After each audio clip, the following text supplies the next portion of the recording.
A Better Tomorrow, by Tony Angelo. Three young men, George, Michael, and David, had grown up hearing stories from their grandparents about the struggles they had faced in their youth. George's grandparents were Puerto Rican, Michael's were African American, and David's were Jewish. Each of their families had faced persecution and discrimination in their own ways, and the three young men had grown up understanding the importance of standing up against injustice. When they all ended up in the same civics class at the university, they were pleasantly surprised to find that they shared a common interest in history and social justice. As they got to know each other, they realized that despite their different backgrounds, they had a lot in common when it came to the issues their families had faced. But what surprised them even more was the fact that they didn't see the same level of discrimination and injustices in the world they lived in today. In the 2 years that they had been attending the university, they had only heard of a handful of protests and didn't think much of it. After all, their parents and grandparents had been through much worse. Or so they thought.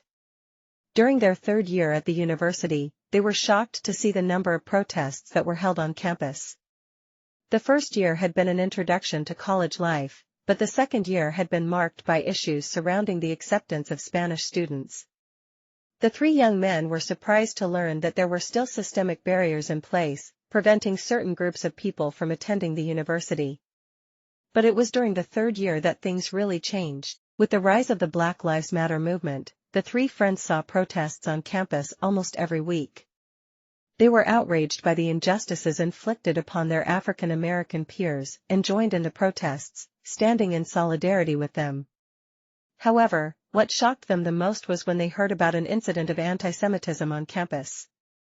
It was something they couldn't even imagine happening in the modern era.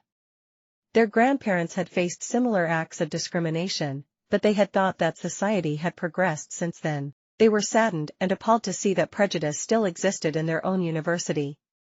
Despite their different backgrounds, the three young men stood together in support of each other and their peers. They attended rallies and marches, wrote reports on the issues and injustices they saw, and had many discussions among themselves about how to create change in their community. But most importantly, they stood united against the discrimination and injustices that they refused to accept in the world they lived in. Their civics class had not only taught them about their rights and responsibilities as citizens, but it had also brought them together as friends and allies. They realized that even though their families had faced different struggles, the core issues were the same: discrimination, prejudice, and the fight for equality.